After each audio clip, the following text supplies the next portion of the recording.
13th round with your main man, Kenny Caraway. Big ups to my people over at Meister Watches, my main man, Ryan, my man, Jovan, the plug. You already know what it is. Big ups to him. And D-Lo and KC, man. Go get your merch, man. Get that D-Lo and KC merch.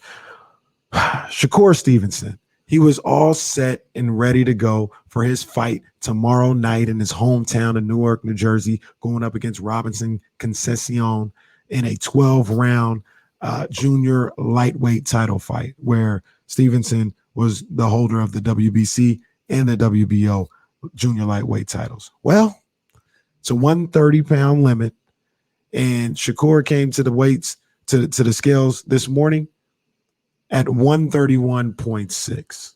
And he didn't try to make weight. He said, I'm not trying to make weight. I'm out of here. I'm not doing it. He was stripped of the titles, and tomorrow's fight will be Concession can win the titles. Shakur cannot retain the titles, and that's just the way it is. I know it looks a certain way, and he should have made weight. That's a professional thing that you do. You make your weight. That's what all the boxers always talk about. But he didn't. In the long run, it's not going to affect him much because he's going up to lightweight. He's going up to 135. He was already going to do that anyway.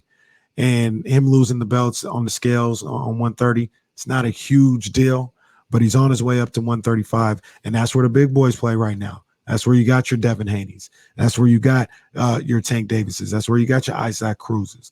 I think it's lining up for Stevenson to face Haney after Haney smacks around Kambosos one last time. I think that's going to be the case, and that's a hell of a fight. And the one thing that I will say about Shakur, he was big at 130. He was a big 130. 135, the punching power, the size, does it translate? We've seen it a number of different times in the boxing game where at one weight class, you're, the big beast, you're the big bully, and then you move up, and all these other guys are just like that all the time, and it may not translate. I think it will. I think Shakur is going to be fine, but I'm ready to see him at 135 and what happens with him moving forward. And that's the 13th round.